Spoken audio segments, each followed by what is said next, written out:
जय माता दी। या देवी सर्वभूतेषु मां सिद्धिदात्री रूपेण संस्थिता। नमस्तस्यै नमस्तस्यै नमस्तस्यै नमो नमः।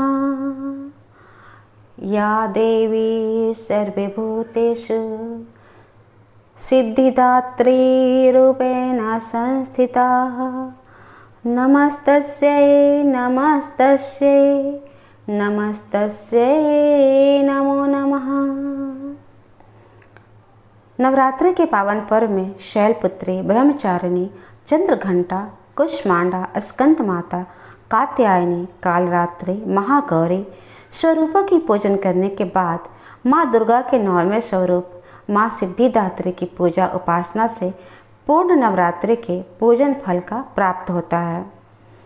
नवरात्रि के 9वें दिन माँ सिद्धिदात्री के पूजन अर्चन से भक्त के जीवन में अद्भुत सिद्धि क्षमता प्राप्त होती है, जिसके फलस्वरूप पूर्णता के साथ सभी कार्य संपन्न होते हैं।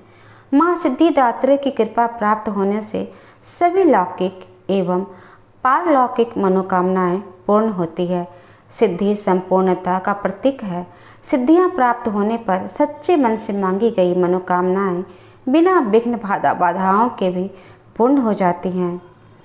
माँ सिद्धिदात्री रूप में के प्रभाव से भगवान शिव भी अर्धनारीश्वर हुए। नवरात्रि में देवी की आराधना कर सिद्धि प्राप्त करना जीवन के हर स्तर में संपूर्णता प्रदान करता है।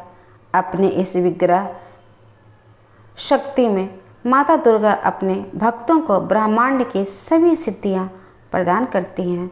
देवी भागवत के पुराण के अनुसार भगवान शिव ने भी इन्हीं की कृपा से सिद्धियों को प्राप्त किया था।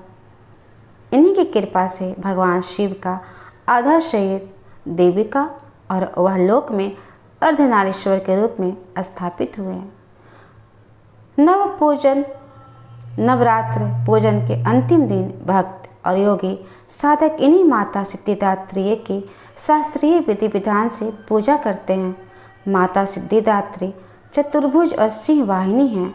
गति के समय ये सिंह तथा अचला रूप में कमल पुष्प पर आसीन कर बैठती हैं। माता के दाहिनी ओर के ऊपर के नीचे वाले हाथ में चक्र, ऊपर वाले दाहिने हाथ में गदा रहती है। बाएं हाथ के नीचे वाले हाथ में शंख तथा ऊपर वाले हाथ में कमल पुष्प रहता है।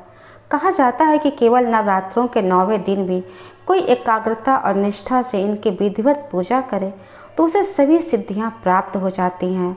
सृष्टि में कुछ भी उसके लिए असंभव नहीं रहता है और ब्रह्मांड पर पूर्ण विजय प्राप्त करने का सामर्थ्य उसमें आ जाती है। माँ सिद्धिदात्री 9वीं शक्ति की पूजा अर्चना कर विभिन्न प्रकार के अनाज जैसे हलवा, पूरी, चना, खीर, पुए आदि का भोग लगाने से जीवन में सब प्रकार से सुख शांति का वरदान प्राप्त होता है। माँ दुर्गा के सिद्धिदात्री रूप की कृपा प्राप्ति के लिए उनकी आराधना कीजिए। इति श्री जय माता दी। पूरी भक्ति भाव से माता की पूजन कीजिए और बोलिए जय माता दी। कथा आपको कैसी लगी? अगर अच्छी लगी है तो लाइक कीजिए, शेयर कीजिए, कमेंट अवश्य कीजिए। चैनल को सब्सक्राइब कर लीजिए जिससे आगे आने वाली साहित्यिक कहानी और पौराणिक कथाओं का आप आनंद ले सकें।